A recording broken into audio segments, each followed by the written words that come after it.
So the new A24 movie, The Lighthouse, directed by Robert Eggers and stars Willem Dafoe and Robert Pattinson. So I've been hearing a lot of buzz about that movie, how good it is and how intense it is, and it's been released in America and it's been getting a lot of reviews and a lot of spoiler reviews. But they decided to bring it out in Australia next year. So whoever declares the release dates for Australia can suck my d.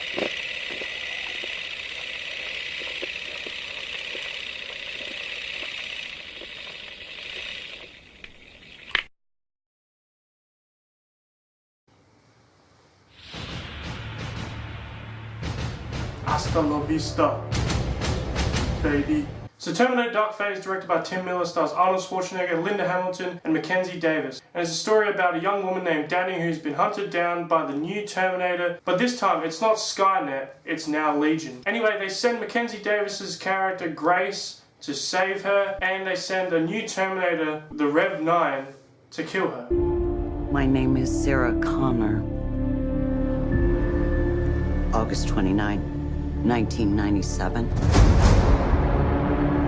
It was supposed to be Judgment Day. But I changed the future.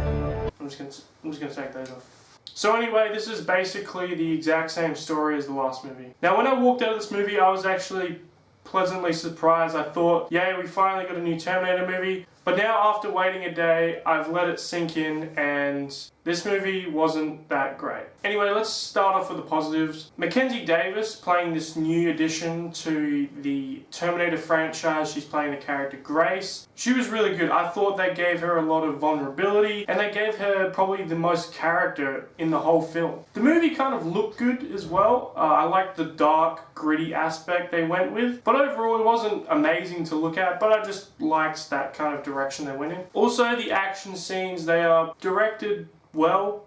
There wasn't really a problem with the action scenes. I thought they did their best job. The CGI wasn't overly that bad, but there is a few things that I'm going to talk about in my negatives. Now my negatives I can't actually really say without spoiling the movie, so I'm just going to put a time code here and you can skip to my final verdict. So if you noticed, I only gave this movie a couple of positives because this movie has a lot of negatives. The action for me is good, but it doesn't control the film. It doesn't make me like the film just because it has good action sequences. And also the movie doesn't really revolve around Grace's character so much that it controls the film for me as well. What controls the film for me is the plot, which we've seen a billion times, and this time they touch it a little bit to make it seem fresh and new, even though it is the same story we've seen in a bunch of Terminator movies before this one. So if you didn't know, this movie is a direct sequel to T2. Terminator 3, Terminator Salvation and Terminator Genisys never happened. Which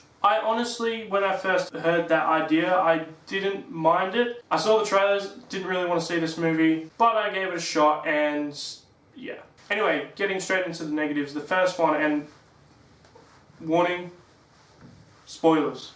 So within the first 5 minutes of this movie, we see digital Edward Furlong, digital Arnold Schwarzenegger, and digital Linda Hamilton on a beach in Guatemala in 1998, I believe. Oh yeah, it was a year after the whole catastrophe in T2, and basically Arnold Schwarzenegger walks up to Edward Furlong and kills him. Within the first 5 minutes of the movie, they kill John Connor. Now, I didn't really have a problem with this at first because I thought to myself, well, they have some sort of reason to do this. They obviously have some sort of reason to do this, and they don't. Basically, their excuse for this was John Connor's no longer the leader of the humans, as that future never happened because Skynet's shut down, they destroyed it in T2, and so we don't need him anymore, so let's just kill him off. And then this new group, which the new movie Dark Fate revolves around, which is Legion, is the new Skynet in the future that destroys humanity with AI, artificial intelligence, and cybernetic organisms. What's weird about this film is, if whoever created Legion, because we don't really know that, whoever created Legion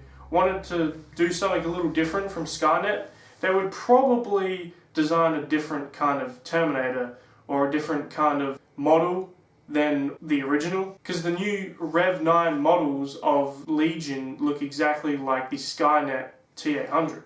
But anyway, that's getting kind of nitpicky. Linda Hamilton and Arnold Schwarzenegger were the main two things that I was really looking forward to seeing in this movie. Because, you know, they're from the original. We haven't seen Linda Hamilton in a Terminator movie since T2, but they give them no depth, and this is sadly the worst Arnold Schwarzenegger Terminator role they've given him, even worse than the digital one in Salvation.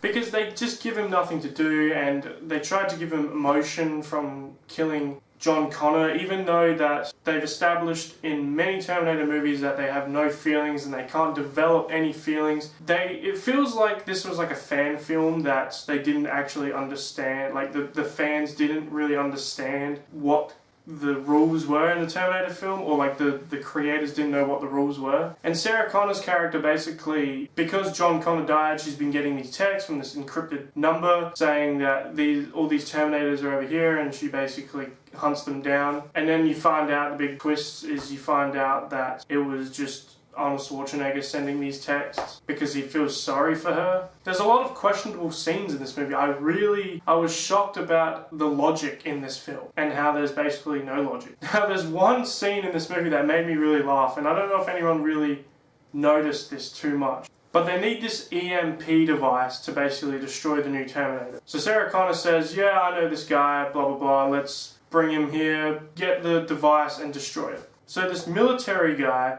basically comes, gives him the EMP device, and then the Terminator kills him, and we only see him for about 5 minutes, and he was only there to literally give them something and to get them to a military base. This guy ends up getting shot. We don't know whether he dies or lives, and he's just forgotten about for the rest of the movie. It makes no sense. We don't know how Kim and Sarah Connor actually met. I guess they met because she needed military weaponry for to kill the Terminators. Literally, he's just there, gets shot, and he goes, and he's in it for about 5 minutes, and I was like, what was the point of that? And the EMP device ends up getting destroyed right after he gets shot, so there was literally no point for him to be in it besides from getting them to a certain point. This movie has a great opening because the opening feels sort of grounded in reality a little bit, but then once big explosive battle scenes in the sky, fight scenes happen in Hoover Dam, it starts to kind of lose its realism. And I know that in a Terminator film you don't look at it for realism, but even if you look at the original Terminator, even if you look at that,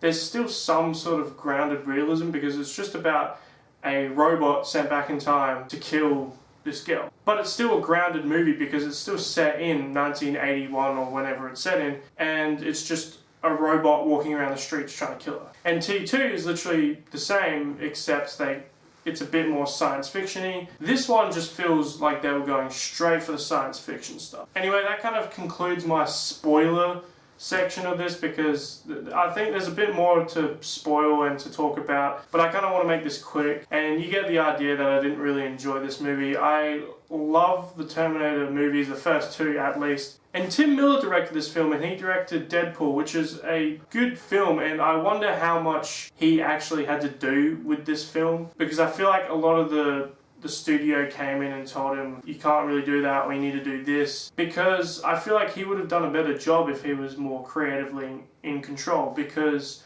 I feel like he would have went for another kind of different story. But you know, overall, do I recommend this movie? No, and that's why I'm going to give Terminator Dark Fate a 3.5 out of 10. Yes, it's pretty much worse than Child's Play. At least Child's Play, I kind of had fun watching the movie. This movie has good action scenes, I guess, but that doesn't really make it a better film. That just makes it a eventful action film, I guess. I don't know. It's more about the events of the action than the actual movie and the plot and the characters. I'm kind of sad to say this because I like the Terminator movies and I wanted there to be another sequel that is enjoyable, and I feel like if they're not going to make a good sequel and someone that comes along and says this needs to happen, I feel like they shouldn't even bother making another Terminator sequel then. Anyway guys, thank you for watching the video. If you enjoyed the video, please leave a like and subscribe, and I hope to see you guys in the next video. So stay tuned and I'll see you guys next time.